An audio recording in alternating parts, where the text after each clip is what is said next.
கடலூர் ஆல்பேட்டையில் உள்ள பச்சை வாழியம்மன் சிறுவர் பூங்காவை ஆக்கிரமித்து இருசக்கர வாகன பார்க்கிங்காக மாற்றி சிலர் கட்டணம் வசூலிப்பதாக புகார் எழுந்துள்ளது. விவரங்களோடு செய்தியாளர் ஸ்ரீதர் இணைந்திருக்கிறார். பேசலாம். ஸ்ரீதர், எவ்வளவு நாட்களாக இது நடந்துட்டு இருக்கு? எப்ப வெளிச்சத்துக்கு வந்தது? இது குறித்து காவல்துறை தரப்பிலிருந்து என்ன நடவடிக்கை எடுத்திருக்கிறாங்க?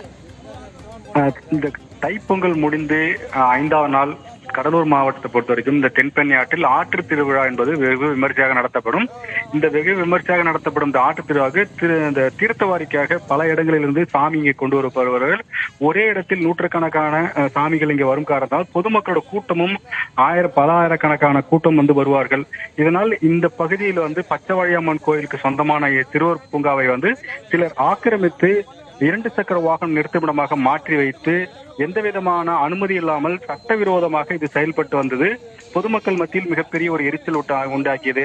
இது சம்பந்தமாக காவல்துறைக்கு தெரிந்து உடனடியாக சம்பவ இடத்திற்கு விசாரித்த போது அவர்கள் முன்னுக்கு பின் முரணான ஒரு தகவலை தெரிவித்தார்கள். நாங்கள் சிறுவர்களுக்கு பந்து வாங்குவதற்காக இது நாங்கள் வசூலிக்கிறோம் என்று தெரிவித்தார்கள். ஆனால் காவல்துறை இது சட்டவிரோதமானது, சட்டத்துக்கு உட்பட்டு தான் எதுவானாலும் செயல்பட வேண்டும் என்று தெரிவித்தும் அவர்கள் அதையெல்லாம் பொருட்படுத்தாமல் தொடர்ந்து அந்த கும்பல் வசூல் செய்து வந்தார்கள்.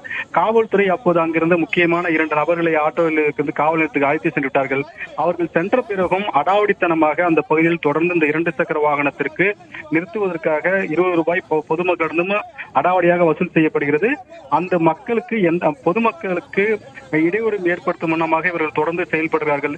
இன்று ஒரு நாள் மட்டுமே அந்த பூங்கா ஆக்கிரமிக்கப்பட்டது குறிப்பிடத்தக்க ஒன்று. பொதுமக்கள் கூட்டமாக வரும் இந்த இடத்தினை இவர்கள் ஆக்கிரமித்து வைத்து அந்த பகுதியில் சட்டவிரோதமாக பணம் வசூல் செய்து பொதுமக்கள் மத்தியில் பெரிய அதிர்ச்சி ஏற்படுத்தது. காவல்துறை தரப்பை கேட்ட போது இது சம்பந்தமாக முறையான புகார் வந்தால் சம்பந்தப்பட்டவரை நாங்கள் கைது செய்து வழக்கு பதிவு செய்வோம். தற்போது வரை அவரிடம் விசாரணை மேற்கொள்ளப்பட்டு வருவதாக தெரிவித்தார்கள். ஆனால் அது முழுக்க அந்த சட்டவிரோதமாக தான் செயல்படுவது தற்போது வெளிச்சத்திற்கு வந்திருக்கிறது. இனி இது தொடராமலும் பார்த்துக் கொள்ள வேண்டும் காவல்துறை அதிகாரிகள். தகவல்களை வழங்கியமைக்கு நன்றி ஸ்ரீதர்.